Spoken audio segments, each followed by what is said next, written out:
యాజమాన్యానికి అలానే వీక్షకులందరికీ నూతన సంవత్సర మరియు సంక్రాంతి శుభాకాంక్షలు. నేను డాక్టర్ వడ్డెంపూడి పవన్ కుమార్, సత్తెనపల్లి నియోజకవర్గం తెలుగుదేశం పార్టీ నాయకుల్ని.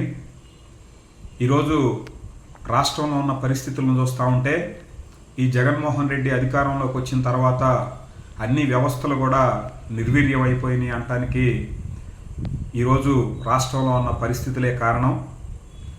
ప్రతి ఒక్క విభాగం నుంచి మున్సిపల్ కార్మికులైతేనేమి, అంగన్వాడీ కార్మికులైతేనేమి, అంగన్వాడీ కార్యకర్తలైతేనేమి, అలానే 104, 108 సిబ్బంది మరియు ఆరోగ్యశ్రీ లాంటి అత్యవసర పరిస్థితుల్లో ఉన్న సిబ్బంది కూడా వారు మేము సమ్మెలోకి వెళ్తామంటే ఈ ప్రభుత్వం వాళ్ళని ఎంత ఇబ్బందులు పెడుతుంది, వాళ్ళ వేతనాలపై ఎంత చిన్న చూపు చూస్తుంది అనటానికి నిదర్శనం.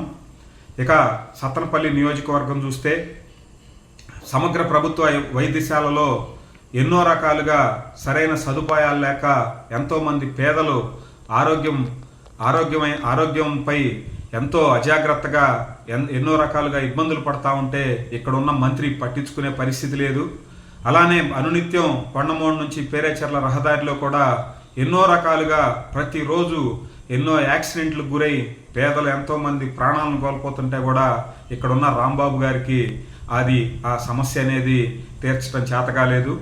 అలానే నియోజకవర్గంలో తెలుగుదేశం పార్టీ యాక్టివ్గా ఉండే శ్రేణులపై దాడులు చేయటం, అలానే బీసీ, ఎస్సీ, ఎస్టీ, మైనారిటీ వర్గాలని అణగదొక్కే ప్రయత్నం చేసి రాజకీయంగా లబ్ధి పొందాలి అని ఈ రాంబాబు గారు చూస్తే రానున్న రోజుల్లో ఖచ్చితంగా ఇక్కడున్న మంత్రిని ఇంటికి పంపించడం ఖాయం.